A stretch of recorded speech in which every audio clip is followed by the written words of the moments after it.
Hey guys, Cody Crawford back here with Founders Group. Today's going to be a very interesting session. What I'm going to focus on is the difference between the Wall Street models and the broker model versus what's called the registered investment advisor model. And this is like, there's been a real war. If you are in or near retirement, there is a financial civil war for your money. There's insurance companies, broker dealers, investment companies, banks, you name it, they're all looking and vying for your money. So it is very important that you understand the traditional model, the Wall Street model. Understand also that I'm not calling out any one advisor. There are a lot of tremendous advisors that still adhere to the old Wall Street model. It's more of a problem with the system. My goal today is to make sure, for good or bad, worse or better, that you understand the differences between both of them. So you have what's the Wall Street model and then the registered investment advisor. So let's take a look at the differences. Okay, so let's look at the old broker model, the old Wall Street model. You have Joe Advisor, okay, and what he's going to do is he's going to go to his company. Remember, because he's an employee of his company, and what he's going to recommend to a client is going to be most of the time, and in fact 100% of the time, what they tell him he can recommend. What is usually the most lucrative for that company. It's going to be their decisions and their choices that he's going to have to pick from. So what that means, and usually when you look at the recommendations, is that the more money that the broker-dealer makes out of it, you find that that's what the advisors sell. Okay, so at that point, then they go to Mr. and Miss Client, who, you know, are looking for a diversified portfolio. They want safety. They want decent rate of return. And they're going to get whatever it is Joe Advisor's company has told them that he can sell to them. Okay, on the other side, you have Bob Advisor. And Bob is a registered investment advisor. Okay, Bob is a fiduciary, which means that he has to do what is in the best interest of the client. He doesn't care what company it is. He looks and he evaluates the situation and says, perfect, let me see what's on the open market. Let me see what company X, Y, Z, and A, B, C, D have. He is not beholden to this company. So on the one hand, Joe Advisor on the right is making a suitable recommendation, whereas Bob Advisor on the left is making a fiduciary recommendation. In the same way that an attorney has to represent his client, that's what a registered investment advisor has to do. It has to be what is in the best interest of that client. Not suitability, but fiduciary, because Bob Advisor is regulated by the SEC, right? And at any time, they can come into his office and say, well, let me see what you did with Mr. and Miss Client. And either he's going to get a handshake and say, very good job, or he's going to get a fine and penalties for not doing what was in the best interest of that client. So let's look at some of the myths. You tell me. You make the decision. Number one, the large wirehouses, so Wall Street and its big firms and media outlets, they're the best place to get professional advice. Well, Cody, they're on all the stadiums, all the football stadiums. They're on all the baseball stadiums. I see them when I'm watching TV. They're on all the commercials. You know, they've got the 100,000 employees. They have to be the best, right? Listen to Jim Cramer. He has to be given the best advice for your specific situation. Is that right? We know that it's not. Okay? I pulled this right off of a brokerage statement.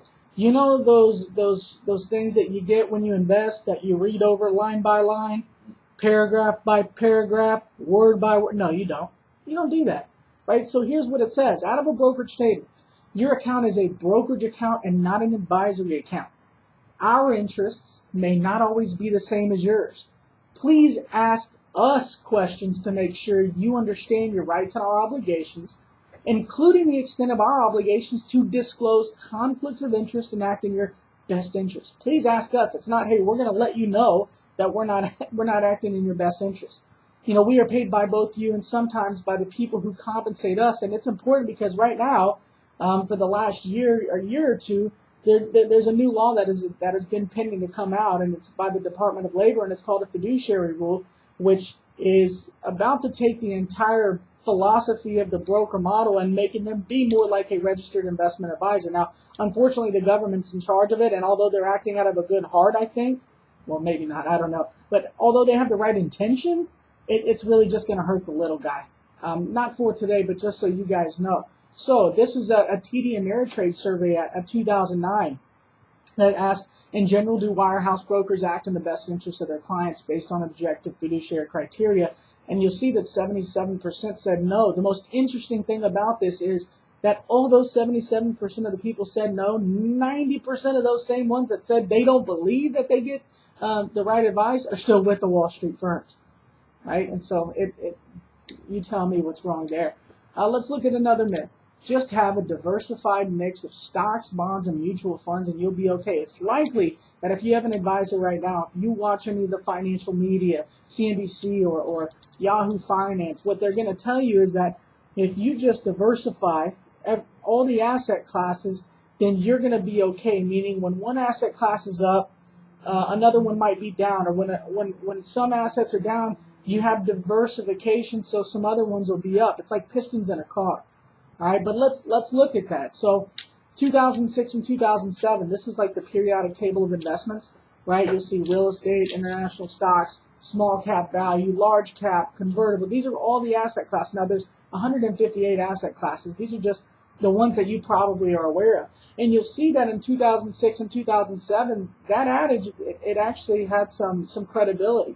In 2006, of course, many people made money off every asset class. In 2007, most asset classes made money except for large and small cap value and real estate loss. But you see that the three losses you took in large cap, small cap, and real estate were overweighed by the gains that you had. So in this case, diversification actually worked until 2008, when only long-term bonds, international bonds, and intermediate-term bonds, along with cash, were the only ones to make money. And guys, guess where everybody was invested in 08? Yeah, not there.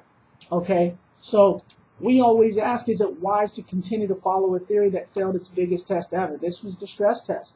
And the wealth management practices of Wall Street firms and big banks are broken. This is from Investment Advisor magazine. So the common theme was that, look, if you just divide your assets among many different categories that won't move in the same direction at the same time, you will reduce overall risk. In other words, hey, sprinkle some diversification fairy dust on it and you're going to be okay. Okay, the premise seemed to have some validity, and it was appealing to the average investor until October of 2008, when we just showed you almost every single asset class was down. So to put it another way, it did fail its biggest test. Investors who were told, hey, guess what? You're diversified, so if anything happens, your losses are going to be mitigated. Well, they suffered losses of double or triple what they thought or what they were told to expect during a tough year.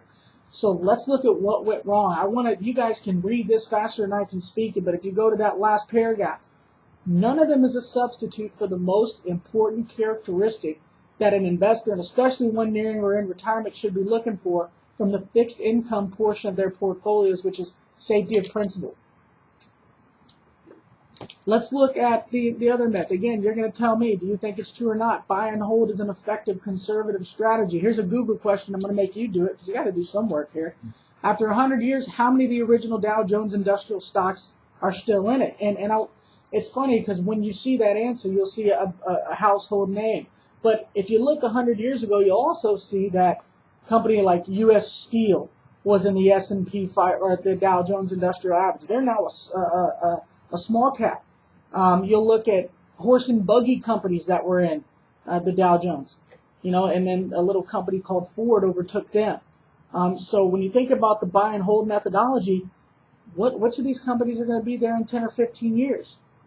So let's look at the reality of the situation. If you invested $100 into the S&P 500 in January of 2000, your $100 over 16 years would turn into $143. All right, made some money.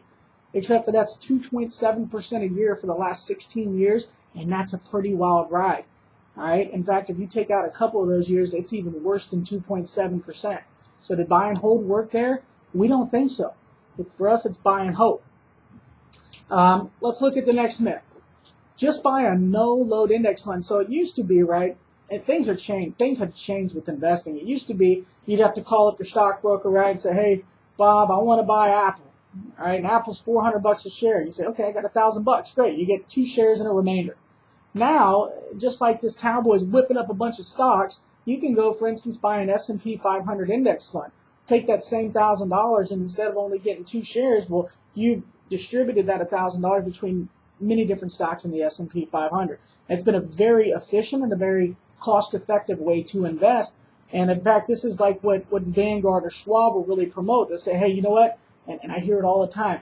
Oh, just go buy a no-load index fund. It doesn't cost you anything, except that it does.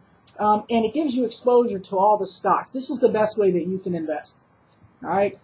And remember what I said. Hey, no load. What is a load fee? Well, if you buy a mutual fund, it might have a 12B1 fee or a load. That means you're going to pay an upfront commission for that fund. Now, a no-load index fund means you're not going to pay an upfront commission, but you're going to pay a percentage or a fee or an expense ratio when you invest in this fund.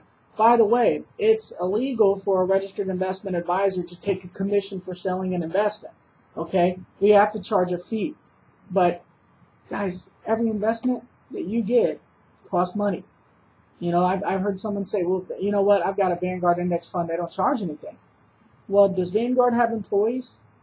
Do they have equipment and computers? And do they own their building? And do they have to have maintenance? And do they have to disseminate the marketing and answer the phone? Yeah, it costs money, right? And is that a bad thing? No, these companies are not benevolent institutions, right? We're all here to make some money. But it's important for you guys to understand how the fees are structured. So let's look at the performance of just buying an index fund. January 3rd, 2000, the S&P 500 is at 1455. You have $500,000 in your account. 9 years later, the S&P is at 1115. You got 383 in your account. That's a 23% loss. Now, hey, Cody, but that's not fair. We've had an unprecedented bull market. Granted, yeah, we have. So let's look. If we held it 16 years, the S&P 500 is at 2251. Your account's at 775. You see there?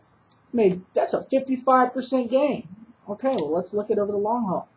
That's 3.5% return over that 16-year period. Now, here's what we're going to talk about in the next video, but I'm going to give you a teaser. Imagine having to withdraw the typical 4% for your income needs over that 16-year period, and what would that do to your portfolio? So the next video, we're really going to get into the difference between what happens in that distribution phase. What happens when you have to actually take 4% out of your portfolio and maybe a down market. And we're really going to figure out the consequences of that, or what we can do to mitigate any of that risk. So I hope this helped. I hope you enjoyed it. We'll see you again next time.